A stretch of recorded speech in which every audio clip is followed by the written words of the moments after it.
Hi they friends, నా పేరు నిఖిల్. మీరు చూస్తున్నారు గ్రీడీ టెక్ తెలుగు. అండ్ ఈ వీడియోలో Xiaomi 12 Pro కి సంబంధించిన most important tips and tricks చూపిస్తాను. అయితే ఈ వీడియోలో చూపించే ఫీచర్స్ కానీ టిప్స్ అన్ని కూడా మనకి రెగ్యులర్ డే టు డే పర్పస్కి యూజ్ అయ్యేటివి. సో వీడియోని ఎండ్ వరకు తప్పకుండా చూడండి. సో ఫ్రెండ్స్, ఫస్ట్ వచ్చేసి నావిగేషన్ జెస్చర్స్ చూద్దాం. బై డిఫాల్ట్ మీరు ఫోన్ని ఫస్ట్ టైం ఆన్ చేసినప్పుడు మనకి రెగ్యులర్ 3 బటన్ నావిగేషన్ బార్ ఉంటుంది. ఒకవేళ మీకు ఇది నచ్చకపోతే నావిగేషన్ జెస్చర్స్కి కూడా స్విచ్ చేయొచ్చు. సో వన్స్ మీరు ఫుల్ స్క్రీన్ జెస్చర్స్ ఎనేబుల్ చేశాక స్క్రీన్ బాటమ్ నుంచి స్వైప్ అప్ జెస్చర్ యూజ్ చేస్తే డైరెక్ట్గా హోమ్ స్క్రీన్కి వెళ్ళిపోవచ్చు. అలాగే స్వైప్ అండ్ హోల్డ్ చేస్తే రీసెంట్ యాప్స్ పేజ్కి వెళ్ళొచ్చు. అలాగే 1 స్టెప్ బ్యాక్ వెళ్ళడానికి స్క్రీన్ లెఫ్ట్ సైడ్ నుంచి కానీ రైట్ సైడ్ నుంచి కానీ స్వైప్ చేయొచ్చు. సో 1 స్టెప్ బ్యాక్ వెళ్తాం. నార్మల్గా అన్ని ఆండ్రాయిడ్ ఫోన్స్లో ఈ 3 జెస్చర్స్ ఉంటాయి.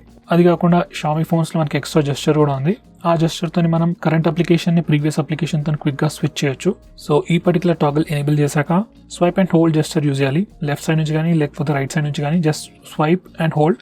సో అలా చేసినప్పుడు కరెంట్ అప్లికేషన్ని ప్రీవియస్ అప్లికేషన్తో ఇన్స్టెంట్గా స్విచ్ అవ్వచ్చు. It's a pretty handy gesture. ఫైనల్గా మీరు నావిగేషన్ జెస్చర్స్ యూజ్ చేస్తున్నప్పుడు గూగుల్ అసిస్టెంట్ని ట్రిగర్ చేయడానికి బాటమ్ లెఫ్ట్ కార్నర్ లేదా బాటమ్ రైట్ కార్నర్ నుంచి డయాగ్నల్గా స్వైప్ చేయాలి. సో ఇవి వచ్చేసి నావిగేషన్ జెస్చర్స్. నెక్స్ట్ వచ్చేసి మనం పవర్ బటన్తో గూగుల్ అసిస్టెంట్ని కూడా ట్రిగర్ చేయొచ్చు. సో జస్ట్ ఈ పర్టికులర్ టాగల్ని ఎనేబుల్ చేయండి అండ్ పవర్ బటన్ని ప్రెస్ అండ్ హోల్డ్ చేస్తే గూగుల్ అసిస్టెంట్ ట్రిగర్ అవుతుంది.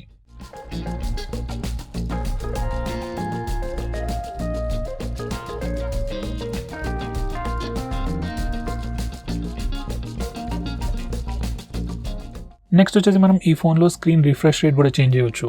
బై డిఫాల్ట్ మీ ఫోన్ ఆటోమేటిక్గా స్క్రీన్ రిఫ్రెష్ రేట్ చేంజ్ చేస్తుంది.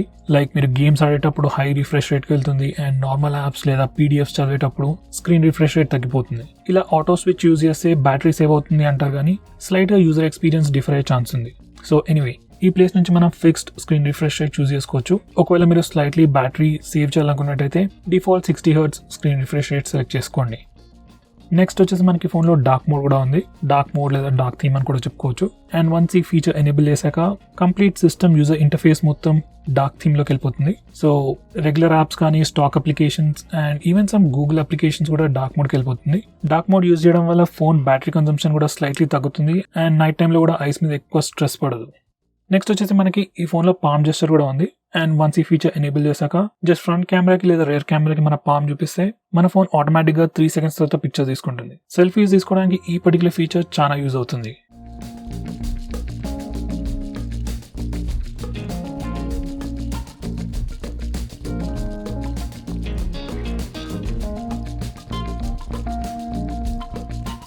నెక్స్ట్ వచ్చేసి మనం కెమెరా సెట్టింగ్స్లో కొన్ని స్పెషల్ ఆప్షన్స్ ఉన్నాయి. ఫస్ట్ వచ్చేసి వాటర్ మార్క్స్ గురించి చూద్దాం. ఎవ్రీ టైం మీరు ఫోటోస్ తీసినప్పుడు మీకు కింద వాటర్ మార్క్ రావచ్చు. కొందరికి నచ్చవచ్చు, కొందరికి నచ్చకపోవచ్చు ఈ particular feature. So device water mark తీసేయాలనుకుంటే ఈ పర్టికులర్ టాగుల్ డిసేబుల్ చేయండి. నెక్స్ట్ టైం ఫోటో తీసినప్పుడు ఏ వాటర్ మార్క్స్ ఉండవు. అలా కాకుండా ఒకవేళ మీరు కస్టమైజ్డ్ వాటర్ మార్క్ పెట్టాలనుకుంటే కూడా ఇక్కడ నుంచి కూడా పెట్టొచ్చు.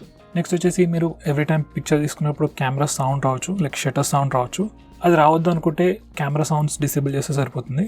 అండ్ ఫైనలీ పోర్ట్రేట్ షాట్స్ తీసుకునేటప్పుడు మనం కెమెరా అపర్చర్ కూడా చేంజ్ చేయొచ్చు. అంటే ఎంత బ్యాక్గ్రౌండ్ బ్లర్ ఎఫెక్ట్ కావాలో కూడా ఈ ఆప్షన్ యూజ్ చేసి చేంజ్ చేయొచ్చు. నెక్స్ట్ వచ్చేసి స్ప్లిట్ స్క్రీన్ మోడ్ ఎలా యూజ్ చేయాలో చూపిస్తాను. స్ప్లిట్ స్క్రీన్ మోడ్లో మనం 2 applications at the same time use చేయొచ్చు. లైక్ టాప్ అండ్ బాటమ్ విండోస్లో 2 డిఫరెంట్ అప్లికేషన్స్ రన్ చేయొచ్చు. So split screen mode open చేయడానికి ఫస్ట్ రీసెంట్ యాప్స్కి వెళ్ళి ఏదైతే యాప్ని మనం స్ప్లిట్ స్క్రీన్ మోడ్లో ఓపెన్ చేయాలనుకుంటున్నామో దానిపైన ట్యాప్ అండ్ హోల్డ్ చేస్తే మనకి ఎక్స్ట్రా ఆప్షన్స్ వస్తాయి. అక్కడ స్ప్లిట్ స్క్రీన్ ఆప్షన్ సెలెక్ట్ చేసుకోవాలి. అప్పుడు ఆ పర్టికులర్ అప్లికేషన్ టాప్ విండోలో ఓపెన్ అవుతుంది అండ్ సెకండరీ అప్లికేషన్ మనం రీసెంట్ యాప్స్ నుంచి అయినా సెలెక్ట్ చేసుకోవచ్చు, లేదా హోమ్ స్క్రీన్కి వెళ్ళి అక్కడ నుంచి కూడా డిఫరెంట్ అప్లికేషన్ సెలెక్ట్ చేసుకోవచ్చు. ఈ స్ప్లిట్ స్క్రీన్ మోడ్ ఫీచర్ అనేది most of the application support చేస్తాయి, కానీ కొన్ని పాత అప్లికేషన్ సపోర్ట్ చేయకపోవచ్చు. సో ఆ ప్రాబ్లమ్ని ఫిక్స్ చేయడానికి ఫస్ట్ సెట్టింగ్స్కి వెళ్ళి అబౌట్ ఫోన్కి వెళ్ళండి. తర్వాత MIUI వర్జన్ పైన 7 types ట్యాప్ చేయండి. ఇలా చేస్తే డెవలపర్ ఆప్షన్స్ ఎనేబుల్ అవుతుంది. నెక్స్ట్ డెవలపర్ ఆప్షన్స్కి వెళ్ళి కంప్లీట్ బాటంలో మనకి ఫోర్స్ యాక్టివిటీస్ టు బి రీసైజబుల్ అనే ఆప్షన్ ఉంటుంది. జస్ట్ అది టాగల్ని ఎనేబుల్ చేసి ఫోన్ని రీస్టార్ట్ చేస్తే ఆల్మోస్ట్ అన్ని అప్లికేషన్స్ మనం స్ప్లిట్ స్క్రీన్ మోడ్లో యూజ్ చేసుకోవచ్చు.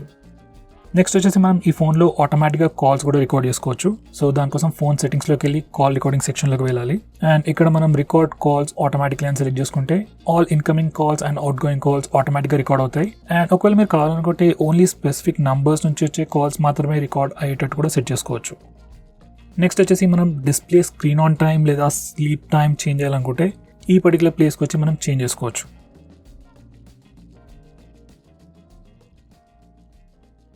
నెక్స్ట్ వచ్చేసి మెమరీ స్టేటస్ లేదా ర్యామ్ యూసేజ్ రీసెంట్ యాప్స్ పేజ్లో చూపించాలనుకుంటే ఈ పర్టికులర్ టాగుల్ ఎనేబుల్ చేయొచ్చు. బై డిఫాల్ట్ మనకి రీసెంట్ యాప్స్ పేజ్లో మెమరీ యూసేజ్ చూపించదు. సో మీరు చూపించాలనుకుంటే ఈ టాగుల్ ఎనేబుల్ చేయండి. నెక్స్ట్ వచ్చేసి బ్యాటరీ పర్సెంటేజ్ స్టేటస్ బార్ పైన డిస్ప్లే చేయాలనుకుంటే అది ఇక్కడ నుంచి చేయొచ్చు. ఇక్కడ మనకు వచ్చేసి డిఫరెంట్ ఆప్షన్స్ ఉన్నాయి. ఫస్ట్ వచ్చేసి బ్యాటరీ పర్సెంట్ డిస్ప్లే చేయొచ్చు, అది బ్యాటరీ ఐకాన్ పక్కనైనా డిస్ప్లే చేయొచ్చు, లేదా బ్యాటరీ ఐకాన్ లోపల కూడా బ్యాటరీ పర్సెంటేజ్ డిస్ప్లే చేయొచ్చు. నెక్స్ట్ వచ్చేసి నెట్వర్క్ యూసేజ్ లేదా ఇంటర్నెట్ యూసేజ్ ఎలా ఉందనేది స్టేటస్ బార్ పైన డిస్ప్లే చేయాలనుకున్నట్టయితే ఈ పర్టికులర్ టాగుల్ ఎనేబుల్ చేయండి. సో వన్స్ మీరు ఈ టాగుల్ ఎనేబుల్ చేశాక మనం ఫోన్ నుంచి ఎంత అప్లోడ్ అవుతుంది, ఎంత డౌన్లోడ్ అవుతుంది అనేది రియల్ టైంలో స్టేటస్ బార్ పైన చెక్ చేసుకోవచ్చు. నెక్స్ట్ వచ్చేసి డిఫాల్ట్ యాప్స్ ఎలా చేంజ్ అయ్యేలా చూపిస్తాను.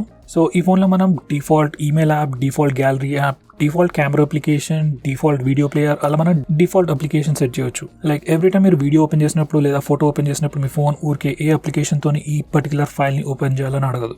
సో అలా డిఫాల్ట్ అప్లికేషన్స్ని సెట్ చేయాలనుకున్నట్టయితే మనం ఈ ప్లేస్ నుంచి చేయొచ్చు. ఈ ప్లేస్ నుంచి మనం default browser, default launcher, default messaging app అన్నీ చేంజ్ చేసుకోవచ్చు. నెక్స్ట్ వచ్చేసి మనకి ఈ ఫోన్లో యాప్ లాక్ కూడా ప్రీ ఇన్స్టాల్డ్ ఉంది. సో అది ఎంఐ వాళ్ళ ఫీచర్. సో ఈ ఫీచర్ని యూజ్ చేసి మనం అప్లికేషన్స్ని లాక్ చేయొచ్చు.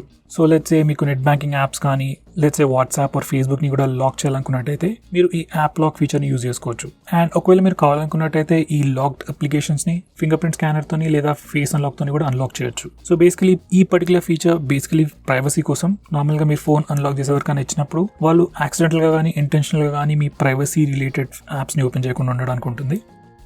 నెక్స్ట్ వచ్చేసి ఈ ఫోన్లో స్క్రీన్ షాట్స్ ఎలా తీసుకోవాలో చూపిస్తాను. 3 డిఫరెంట్ వేస్ ఉన్నాయి. ఫస్ట్ వచ్చేసి బటన్స్ తోని. సో వాల్యూమ్ డౌన్ ఇంకా power button press and hold చేస్తే మీ ఫోన్ ఆటోమేటిక్గా స్క్రీన్ షాట్ తీసుకుంటుంది. నెక్స్ట్ వచ్చేసి మనకి 3 ఫింగర్ స్క్రీన్ షాట్ జెస్చర్ కూడా ఉంది. సో ఈ పర్టికులర్ ఫీచర్ ఎనేబుల్ చేశాక జస్ట్ మనం 3 ఫింగర్స్తోని స్క్రీన్ పైన స్వైప్ డౌన్ జెస్చర్ యూజ్ చేస్తే మన ఫోన్ ఆటోమేటిక్గా స్క్రీన్ షాట్ తీసుకుంటుంది. ఫైనలీ మనకి స్క్రీన్ షాట్ తీసుకోవడానికి ఒక క్విక్ టాగుల్ కూడా ఉంది నోటిఫికేషన్ ఏరియాలో. సో జస్ట్ అది క్లిక్ చేస్తే స్క్రీన్ షాట్ తీసుకోవచ్చు. నెక్స్ట్ ఈ ఫోన్లో లాంగ్ స్క్రీన్ షాట్ ఎలా తీసుకోవాలో చూపిస్తాను. దానికోసం ఫస్ట్ మనం రెగ్యులర్ స్క్రీన్ షాట్ తీసుకోవాలి. మనం ఏదైనా బటన్స్ యూజ్ చేయొచ్చు లేదా 3 ఫింగర్ స్క్రీన్ జెస్చర్ కూడా యూజ్ చేయొచ్చు. సో స్క్రీన్ షాట్ తీసుకున్నాక మనకి ఒక ప్రివ్యూ వస్తుంది. అండ్ ఆ ప్రివ్యూ వచ్చినప్పుడు మనం స్క్రోల్ బటన్ని క్లిక్ చేస్తే మన ఫోన్ స్క్రీన్ ఆటోమేటిక్గా స్క్రోల్ అయ్యి లాంగ్ స్క్రీన్ షాట్ తీసుకుంటుంది. ఒకవేళ మీరు స్క్రోల్ అయినంత వరకు సరిపోతుంది అనుకుంటే జస్ట్ స్క్రీన్ని సింగిల్ టైం ట్యాప్ చేస్తే స్క్రోల్ అయిపోతుంది అండ్ మనకి లాంగ్ స్క్రీన్ షాట్ వస్తుంది. సో ఫ్రెండ్స్, ఇవి వచ్చేసి ఈ ఫోన్కి సంబంధించిన most important tips and tricks. ఒకవేళ నేను ఏదైనా మిస్ అయినట్టయితే కమెంట్ చేసి తెలియజేయండి. So friends, that's it for this video. Thanks for watching.